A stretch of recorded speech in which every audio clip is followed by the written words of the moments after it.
자, 상담 연구 방법론 이제 출제 토픽 5번째로 들어왔죠. 5번째. 자, 요번에는 연구 가설입니다. 우리가 간단히 그냥 가설 이렇게 하면 다 연구 가설입니다. 그래서 포인트 부분에 가면 이제 가설의 정의, 요건인데 이 요건은 이제 좋은 가설이 되려면 어떤 요건을 갖춰야 되느냐? 뭐 요 부분에 시험 문제 아주 많이 나오죠. 그다음에 노트편에서는 자주 나오지는 않습니다. 그러나 이제 우리가 나온 적은 당연히 있고요. 가설과 이론은 도대체 어떤 차이가 있는가? 밀접한 관련이 있지만 상당한 차이가 있어요. 그럼 요거와 관련된 퀴즈 문제 13번, 14번, 15번 요렇게 세 문제를 풀어보도록 하겠습니다. 자, 출발해 보죠. 자, 전체적으로 한번 보면 우리가 지금 파트 2를 하고 있잖아요. 연구 주제 설정하고 연구 문제. 그러면 이제 문제가 어떤 질문으로 되어 있죠. 그럼 여기에 나와 있는 변수를 식별하고 요놈이 독립 변수, 요놈이 종속 변수네. 그다음에 개념적 정의를 내리죠. 자, 그리고 나서 우리가 지금 토픽 5로 들어왔잖아요. 연구 가설을 설정하는 거야. 그런데 보통 연구 가설 이러면 뭐 측정 가능한 이런 말들이 나올 거예요. 보통은 어떻게 이해를 하냐면 조작적 정의를 내리고 나서 측정 가능하게 가설을 설정해야 되는 거 아니냐? 그러니까 요 토픽 6가 요거 가설 설정보다 먼저 와야 되는 거 아니냐? 이렇게 이제 개념적 정의를 조작적 정의로 내린 다음에 측정 가능하게 그리고 그걸 바탕으로 가설 설정해야 되는 거 아니냐? 이렇게 한단 말이에요. 그런데 여기 나와 있지만 이론적 가설이 있고 작업 가설이 있어요. 가설이 이제 둘로 나눠진다라는 거예요. 그럼 이게 뭔 말이냐? 이 보통 기준이 이제 추상성. 제가 가설을 이제 몇 개를 나눠 드리는 걸 보여드릴 건데 이 추상성에 따라서 이론적 가설하고 작업 가설이 있어요. 그러니까 이론적 가설은 말 그대로 시작점에 있는 개념 수준이에요. 그러니까 굉장히 추상적인 진술로 돼 있단 말이에요. 그러나 작업 가설은 뭐냐면 요 사이에 이론적 가설 다음에 조작적 정의를 내린단 말이에요. 우리가 조작적 정의 좀 몇 번 들어보셨죠? 측정 가능하게 하는 거야. 그리고 다음에 나오는 게 작업 가설이니까 그걸 바탕으로 검증 가능한 수준. 다시 말해서 좀 구체적이다. 이 작업 가설은 검증 가능한 형태로 돼 있다. 이렇게 여러분이 조금 이해를 해 두실 필요가 있습니다. 그래서 다시 한번 돌아가 보면 자, 그래서 우리가 요 두 가지를 이제 제가 강조드리는 건 뭐냐면 요 두 가지를 합한 게 연구 가설 가설이다. 그래서 시험 문제에 가설이라고 나오면 요 두 놈이 다 포함되어 있다라는 느낌으로 푸셔야 됩니다. 자, 그러면 우리가 이제 다음 강의에 조작적 정의를 하겠죠. 그 다음에 작업 가설은 따로 하지 않습니다. 여기까지가 이제 되면 조작정이 끝나면 실질적으로 작업 가설까지 끝난 거다. 그러면 가설 설정이 이제 마무리된 거야. 그럼 가설이 맞냐 안 맞냐 이제 연구하러 가면 되죠. 그럼 어떤 연구를 할까? 목적 이제 그다음에 시간 범위 종단으로 할 거냐, 횡단으로 할 거냐 이런 거를 이제 따져보는 걸 그다음으로 넘어간다는 얘기야. 흐름이 그렇다라는 겁니다. 자, 이제 토픽 5 본격적으로 출발해 보겠습니다. 전체를 보여드리기 위해서 제가 구체적 예를 들었어요. 플로우를 만들어서 연구 문제죠. 연구 문제는 연구 질문이잖아요. 질문. 그래서 이렇게 청소년의 물론 연구 주제가 뭐 자아존중감이었겠죠. 비행운동 간에 어떤 관계가 있을까라고 이제 질문을 했어. 연구 질문. 그럼 여기에서 물론 변수 식별이 있죠. 요게 독립 변수, 종속 변수. 자, 개념 정의를 합니다. 자아존중감, 요건 이제 문장으로 돼 있죠. 자아존중감은 자신에 대한 긍정적, 부정적 평가이다. 비행행동은 사회규범을 위반하는 일탈행동이다. 이렇게 정의를 추상적으로 내려놨어요. 이론적 정의를 내린 거죠. 그러면 요게 이론적 정의를 내린 거야. 그럼 이걸 바탕으로 가설을 설정한 게 이론적 가설이란 말이에요. 자아존중감이 높을수록 비행행동은 감소할 것이다. 평서문으로 되어 있죠. 문제는 뭐냐? 이거 가지고 연구할 수는 없다는 얘기예요. 왜? 측정할 수가 없어. 자존감이 높은지 낮은지를 어떻게 측정할 거야? 비행행동이 증가했는지 감소하는지를 뭘로 측정할 거야? 그죠? 그래서 요거에 대한 조작적 정의를 드디어 이제 내린다는 얘기입니다. 그 얘기는 측정 가능하게. 자, 자존감은 로젠버그의 자존감 척도로 점수를 내자. 그 점수로 높은지 낮은지를 하자. 비행행동은 6개월간의 비행행동 빈도수를 체크하자. 빈도수. 이거 숫자로 다 되는 거잖아요. 그러면 요렇게 된 걸 가지고 드디어 working hypothesis를 만든다라는 거예요. working 작업가설이라고 그러죠. 그러니까 자아존중감이 높다라는 표현을 쓰지 않잖아요. 자아존중감 척도 점수라는 표현을 써. 이게 여기서 낮을수록 혹은 높을수록 비행행동이란 말을 쓰지 않고 비행행동 빈도가 높다 낮다 증가한다 감소한다 이런 식으로 이게 작업가설이에요. 완전히 다르죠. 숫자화되어 있는 거야. 빈도 수치화 시킬 수 있다. 요 두 가지를 우리가 합해서 그냥 우리는 하이퍼소시스를 한다. 가설을 한다. 연구가설을 한다. 이렇게 놓고 지금 여러분 생각하셔야 된다는 거예요. 제가 앞쪽에 이거를 충분히 설명하는 이유가 있어. 헷갈려 하시니까 그래. 계속 헷갈려서. 자, 그럼 이제 실전 문제를 대비해서 한번 핵심을 정리해 보죠.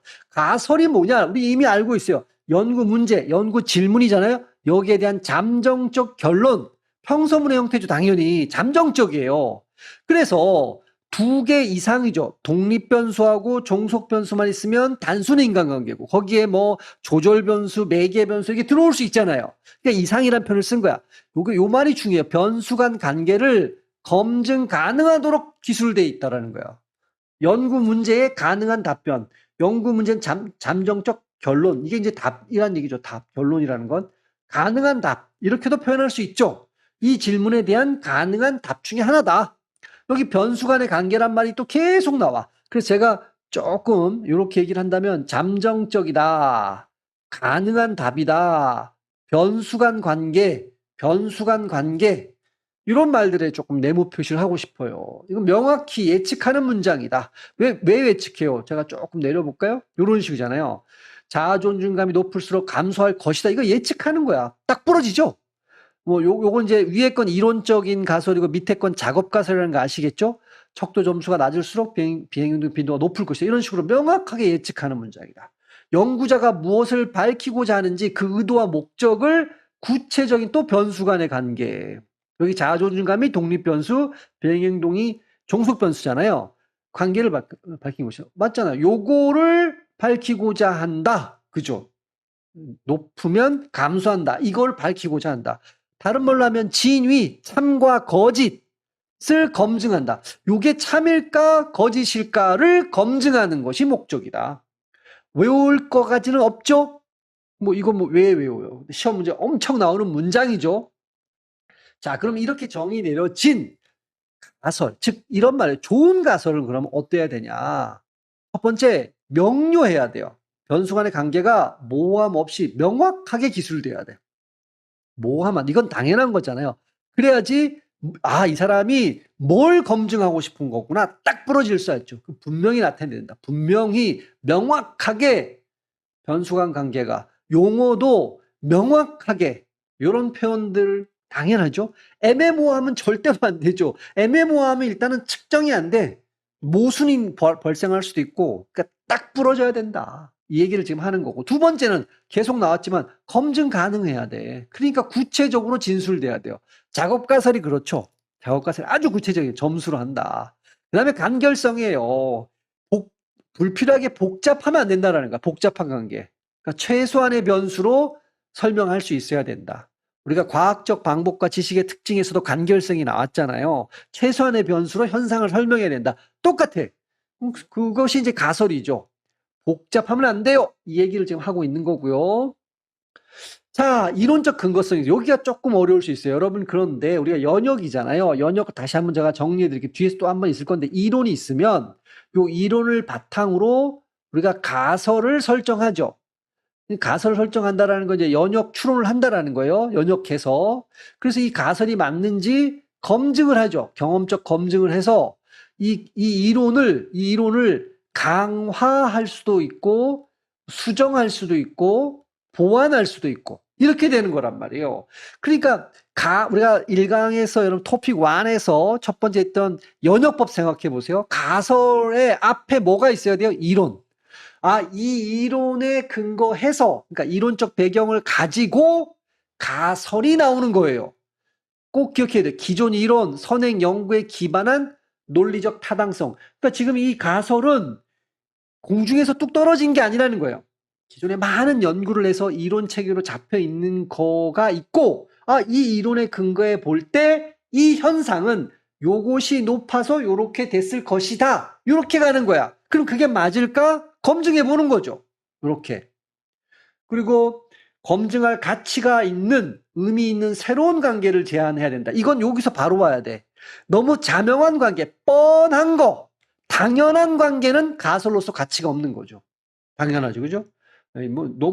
하나마나한 거, 이런 걸 무거운 돌은 아래로 떨어질 것이다. 이건 의미 없잖아요. 전혀 의미 없는 얘기잖아요.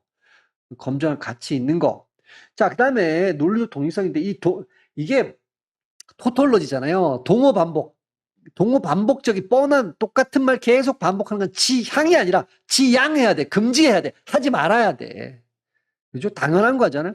한 말 또 하고 한 말 또 하고 이런 거 하지 말아야 된다. 서로 구별되는 변수로의 관계를 논리적으로 예측해야 된다. 그러니까 A하고 우리 앞에서 그 가설 보면 되죠. 이렇게 B를 요렇게 되면 B가 올라갈 거다 내려갈 거다를 논리적으로 예측해야 된다. 그 논리적 예측이라는 게 기존 이론요 기반되어 있다. 논리적 타당성을 갖추고 있다. 이런 거하고도 긴밀하게 연결되는 거죠. 자, 이게 좋은 가설의 요건이에요. 크게 어려운 게 없죠. 자, 노트에서는 가설과 이론, 센 건 아닌데, 이걸 이제 구분하는 문제가 나왔다는 거죠. 나올 수 있을 가능성이 있죠. 그럼 이제 제가 이제 여기다 조금 비유를 달아놨는데, 가설은 뭐냐면, 어떤 탐정이 있는데, 사건 초기에 범인이 아마 얘일 것이다라고 세운 잠정적 추리다. 잠정적이라는 거야. 아마. 방금 전에 가설 보셨잖아요. 잠정적인 답변인 거야. 잠정적인 결론인 거야. 그러니까 아직 증거로 검증되지 않는 하나의 진술인 거예요, 그냥. 그래서 개별적이고 잠정적이고 검증 대상이에요, 가설은. 그러니까. 그래서 이 가설을 검증했잖아. 여러 사람이 검증을 했어. 그래서 그러면 이제 가설에서 이론으로 이제 가는 거예요. 여러 증거와 반복된 수사라는 건 연구, 계속 연구를 했어. 이 사람 범인이 맞다. 이 이론이 맞다. 라는 설명 체계. 다수의 검증된 가설을 가지고 한 100사람이 그 가설이 맞는지를 계속했어. 그 가설들이 이제 검증된 가설이 쌓여잖아요. 그러면 이게 맞네. 그러면 이제 설명할 수 있겠죠. 하나의 틀로 많은 현상들을 설명하는 이론이 된다. 그러니까 이건 체계적이고 누적적이고 설명력을 가진 틀이다. 가설이 반복되어 느낌을 오셨을 거예요. 그러니까 가설은 아직 검증되지 않은 잠정적인 건데 이론은 요 가설이 정말 반복적으로 여러 번 검증이 된 거야. 반복적 경험적 검증을 통해서 확립된 지식 체계다. 완벽하게 다르죠. 지식이란 말을 쓸 수 있는 거야 이제. 조금 전에 제가 설명해 드렸지만 이론이 있고 이론에서 연어를 이제 추론을 한다는 거예요. 추론을 해서 가설을 설정하고 어떤 현상에 대해서 이 가설이 맞는지 검증하면 다시 이론이 요렇게 되는 거예요. 요때 이론 수정 보강 순환 관계라는 건 내가 요 이론에서 근거해서 논리적 추론을 통해서 가설을 만들었잖아요. 그랬더니 이게 맞아, 이 가설이. 그러면 요 이론이 강화되는 거지. 약간 이상한데? 그럼 그 이론이 수정될 수 있는 거죠. 요렇게 가는 것이다. 그러니까 가설과 이론의 느낌 차이는 여러분이 느낌만 있으면 돼요. 센 거 아니니까 많이 안 하겠습니다. 자, 가설은 검증을 해야 돼요. 검증을 통해서 수용될지, 이걸 받아들일지, 아니면 버릴지를, 그러니까 진위가 이제 되는 어떤 진술이고, 이론은 공통점을 발견해서 여러 가지 현상에서 논리적 체계로 조직한 지식이란 말 나오고 집합체, 지식 체계 이런 말 쓰면 다 이론이죠. 느낌은 그냥 외우지 마세요. 이론은 개념 간 인과적 관계를 보여주는 특정 사실을 논리적으로 설명하고 현상 조정이나 미래, 예언 기능도 있어요. 미래에 대한 예측도 하고 조작도 하고 논리적으로 설명도 하고 그런 느낌으로 가볍게 가겠습니다. 가설은 특정 변수 간의 관계를 구체적이고 제한된 진술인데 이론은 일반화된 규칙성이에요. 우리가 이런 거를 이제 보편성이라고 그러잖아요. 보편성. 이론은 보편성이 있어야 돼. 법칙이죠, 일종의. 법칙. 이론은 법칙입니다. 그러니까 하나만 설명 안 되고 두루두루 다 설명할 수 있어요. 다수의 현상을 포괄적으로 설명하는 지식 체계. 이게 이론이죠. 일반화된 법칙을 가지고 그러니까 특수한 특정 이런 말은 이제 가설 쪽에 들어가는 거죠. 자, 가설이 이제 역할인데, 여기 이제 제가 요거 좀 해놨는데, 이론의 기능은 뭐 어떤 걸 서술하는 거, 기술, 설명, 인과관계를 보여주는 거, 예측, 미래를, 통합이라는 건데, 통합적 기능이라는 게 뭐냐면, 하나하나의 현상들, 하나하나의 사실들을 설명하는 하나의 틀. 자, 뭐, 나뭇잎이 떨어지고, 돌이 떨어지고, 밤이 떨어지고, 감이 떨어지고, 중력의 법칙, 중력 이론 하나로 설명한다. 통합적 기능이라는 거예요. 여기에 보면 또 발견적 내지는 생성적 기능이라는 건데, 새로운 가설과 연구 질문을 만들어낸다. 그래서 여러분 이제 요건 이해만 시켜드리면 여러분 아는 걸 좀 하면 메슬로의 욕구 위계 이론이 있었잖아요. 요게 이론이 이미 있는 거죠. 이론의 이제 기능을 얘기하는 건데 요 이론이 어떤 경영학 쪽에 들어가면요. 직장 이제 어떤 기업 직장에서의 욕구 위계 그러니까 직무 만족, 동기부여에 미치는 영향은 이런 질문을 던지게 되고 허츠버거 같은 사람은 이걸 바탕으로 이 요인 이론, 우리가 뭐 위생 요인 뭐 이런 요인인데 우리가 그 내용을 알고 하려는 게 아니라 이 어떤 이론은 발견적 기능을 한다. 생성, 새로 만든다는 거죠. 이 요인 이론을 이렇게 생성하는 이론이 또란 이론을 만들어내는 그런 기능도 있다. 뭐 요 얘기를 지금 하고 싶은 겁니다. 자, 이제 관계성 마지막인데요. 뭐 이미 앞에서 했던 거예요. 가설은 이론에서 가설이 나오고 연역 추론을 위해서 그래서 그걸 검증해서 이론을 검증하는 수단이 되잖아요. 강화된다. 앞에서 제가 설명드렸던 가설 검증에 누적된 결과는 이론을 지지 수정 근거로 적용한다. 다시 한번 이제 또 한번 어떤 이론 A가 있고 여기에서 연역해서 추론해서 어떤 가설을 설정하고 가설 B를 설정했다고 쳐요. 그럼 검증을 해서 요게 다시 이렇게 요 이론을 지지하거나 잘못됐네 수정. 근데 요런 게 이제 요 근거한 요 가설을 여러 번 한 거야. 한 100번을 했어. 100번을 했더니 한 번 해갖고 이거를 이 이론이 맞아요. 아니 이론 틀렸어. 이렇게 얘기할 수는 없죠. 하여튼 요런 순환 관계 있다. 가볍게 여러분 체크하세요. 센 문제 아닌데 제가 좀 길게 했네요. 자, 퀴즈 문제 가볼까요? 자, 가설에 대한 건데 옳지 않은 걸 골라야 됩니다. 검증 가능해야 되죠. 경험적으로. 경험적이라는 건 오감각으로 관찰하거나 실험하거나 오감각으로 가져해야 된다는 얘기입니다. 검증 가능해야지 가설이죠. 둘 이상의 변수들 간의 관계를 예측하는 지수죠. A가 올라가면 B가 내려갈 것이다. 명확하게. 당연히 가설은 이론에서 도출되는 거죠. 이론에서 가설이 이렇게 나오잖아요. 검증을 거쳐 확립된 지식체계이므로 여러분 검증을 거쳐 확립된 지식체계는 이론을 얘기하는 거예요. 이론. 그죠? 그리고 이론은 잠정적인 지식입니다. 잠정적 지식. 그러니까 검증할 필요가 없다 말이 안 되는 거죠. 이론이라 하더라도. 그러니까 퀴즈 13번은 이미 4번이 정답이라는 거 알 수 있죠. 4번은 가설이 아니고 이론 얘기죠. 방향성을 가진 것도 있고 방향성이 드러나지 않는 것도. 야, 요거 이제 여러분한테 설명을 조금 드려야 되겠네. 자, 이제 제가 첫 번째 가설은 여러분 여기 이론 추상성에 따라서 이론적 가설과 작업 가설이 있다 그랬잖아요. 근데 여기 보면 방향성에 따라서 또 나눌 수 있어요. 방향적 가설. 이제 기억해 둡니다. 방향적 가설과 비방향적 가설. 하나 더 있는데 서술적 가설하고 통계적 이건 이제 문제 나오면 제가 보여드릴게요. 둘로 나눕니다. 이 방향적 가설이라는 건 무슨 얘기냐면 예를 들어서 이런 거예요. 독립변수 A가 올라가면 그러면 B가 내려갈 것이다. 하나가 올라가고 내려가고 이런 방향을 갖고 있잖아요. 하나가 증가하면 하나는 감소한다. 이런 걸 얘기하는 거예요. 근데 비방향적 가설은 이렇게 방향을 얘기하는 거 아니라 이렇게 얘기하는 거야. A와 B는 관련이 있다. 이렇게만 얘기하는 거야. 그러면 여러분 여기서 느낌을 자세히 한번 봐보면 이 방향적 가설을 설정한다라는 것 자체가 선행 연구가 많아야 될까요? 적어야 될까요? 풍부하다는 얘기예요. 이미 선행 연구가 너무 많아. 지식이 충분히 있어. 그러니까 하나가 올라가면 하나가 돼. 이렇게 구체적으로 얘기할 수 있죠. 선행 연구가 충분할 때 방향적 가설을 합니다. 그러면 선행 연구가 이제 부족하다. 거의 연구가 안 돼 있어. 그러니까 아주 기초적인 얘가 A가 올라가면 B가 내려갈지는 난 모르겠는데 둘은 관련은 있다? 한번 알아볼까? 이렇게 되는 거예요. 이해가 되죠? 그러니까 가설은 방향적 가설이어야 한다. 아니에요. 틀려요. 가설은 비방향적 가설이어야 한다. 아니에요. 틀려요. 방향적 가설이어도 되고 비방향적 가설이어도 된다.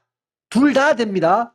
그러니까 이 말을 다른 말로 얘기하면 이 방향성은 가설 성립의 필수 요건이 아니라는 거예요. 좋은 가설이 되려면 방향성이 있는 가설이어야 됩니다. 이건 틀린 얘기입니다. 필수 요건이 아니에요. 그건 좋은 가설하고는 상관없어요. 둘 다 가설이 될 수 있다. 이렇게 정리할 수 있겠고요. 자, 14번 퀴즈 풀어보죠. 좋은 가설이 요건으로 적절하지 않은 겁니다. 아이 1번 틀렸죠. 뭐 추상적이고 포괄적 아니죠. 추상이 아니고 구체적이어야 돼요. 구체적. 그리고 명확해야 되죠. 그죠? 명확해야 돼요. 그리고 특정 스페시픽 특정 어떤 가설 아까 전에 제가 이론과 구분할 때 특정이라는 말을 썼는데요. 이 추상적 포괄적 아닙니다. 여기서 기존 이론이나 선행 연구의 논리죠. 그렇죠. 기존 이론에서 연역적 추론을 통해서 가설이 만들어지잖아요. 그 토대 위에 있다. 이렇게 간결성 기억나시죠? 최소한의 변수로 복잡하지 않게 설명해야 돼. 맞는 얘기죠. 검증할 수 있어야 된다. 경험적으로. 자, 동호 반복, 당연한 동호 반복은 피해야 된다. 토톨로지는 지양해야 된다. 이렇게 말씀드렸잖아요. 이렇게. 그러니까 구체적이고 명확하고 이렇게 돼야지 측정 가능하죠. 검증하려면 측정을 해야 되는데 측정하려면 저렇게 돼야 된다. 자, 그래서 퀴즈 문제 14번은 1번이 됩니다. 자, 퀴즈 문제 15번입니다. 가설에 대한 설명으로 옳지 않은 것 골라라. 검증 가능한 연구 문제, 연구 질문에 대한 잠정적 진술이다. 뭐 아주 정확하게 얘기한 겁니다. 가설의 목적은 이론을 무조건 증명하는 것이 아니라 자료를 통해 타당성을 검토하는 것이다. 맞는 거죠. 이것도 맞는 거예요. 타당성 검토. 이건 좀 이따 이제 연결해보고. 좋은 가설은 뭐냐? 명확하고 구체적. 좀 했죠. 최소한의 변수, 간결성. 다 맞죠? 좋은 가설은 자명한 관계를 예측하더라도 검증 가능하면 된다. 아니죠. 요거는 일단 4번이 틀렸어요. 좋은 가설은 변수 관계를 예측하고 측정할 수 있어요. 측정 가능해야 됩니다. 요거 이제 그럼 4번 다 틀린 이유 설명해보죠. 자명한 관계를 예측한다. 여러분 이건 뻔한 자명한 관계를 예측한 거는 좋은 가설이 아니죠. 뻔한 거를 예측하는 거잖아요. 아니 무거운 돌은 아래로 떨어진다. 뻔한 거는 좋은 가설이 아니야. 근데 여기서 뭐라 그랬어요? 검증 가능하기만 하면 야 뻔한 관계를 예측하더라도 좋은 가설이야. 이렇게 얘기한 거란 말이에요.